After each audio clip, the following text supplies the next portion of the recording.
Ya, salam sejahtera tuan-tuan dan puan. Selamat datang ke saluran Wako. Ya, Wako Channel. Ya, sebelum saya teruskan berita yang hangat ini, sila subscribe ke Wako Channel dan sila buka loceng di sebelah dia supaya anda akan menerima notifikasi daripada YouTube apabila saya postkan video baru saya pada masa akan datang. Jadi tuan-tuan dan puan, sila subscribe sekarang dan mari kita sama-sama tengok berita yang hangat dan panas ini. Ya, berita dari Malaysia kini. Tommy kata, keputusan corona kes Adib tak masuk akal. Berjangka bukti polis. Jom kita tengok. Kematian anggota bomba Allahyarham Muhammad Adib Muhammad Kasim pada tahun 2018 merupakan detik yang memecah belahkan negara dan menghantui Tommy Thomas ketika menjadi peguam negara.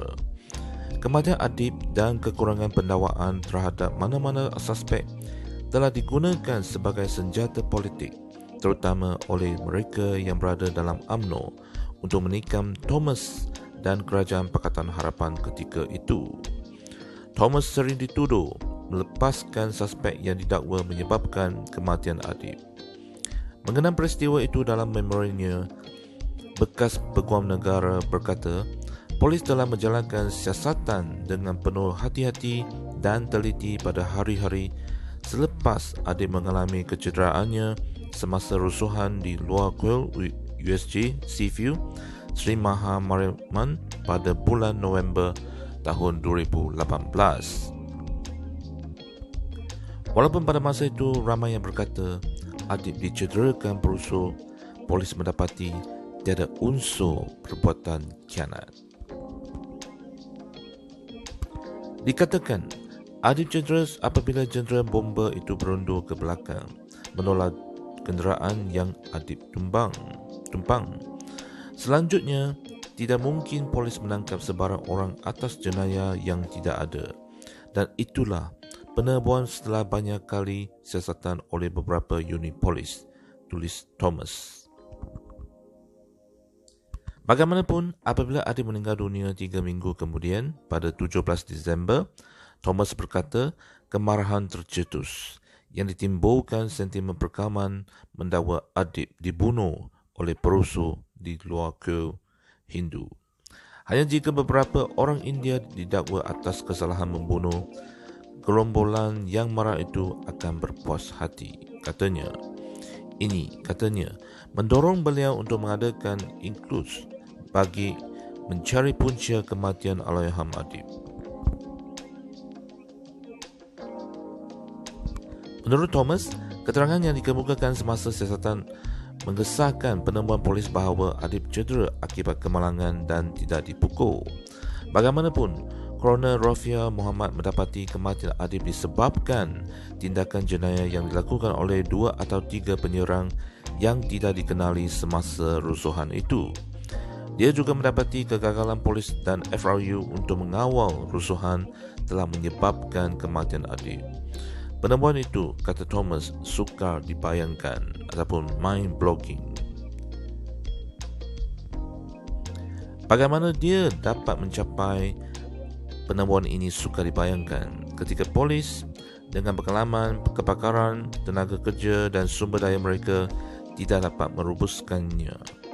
Coroner juga spesifik, 2 atau 3 orang. Mengapa tidak seorang? Mengapa tidak 5 atau lebih? Ini keputusan pelik yang dikritik oleh banyak pihak, katanya.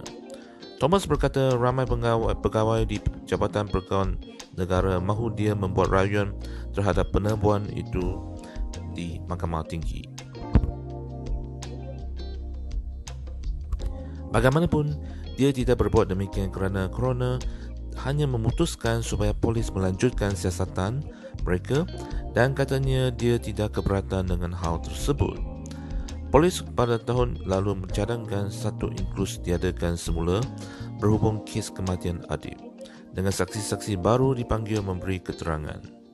Ketua Polis Negara Abdul Hamid Badu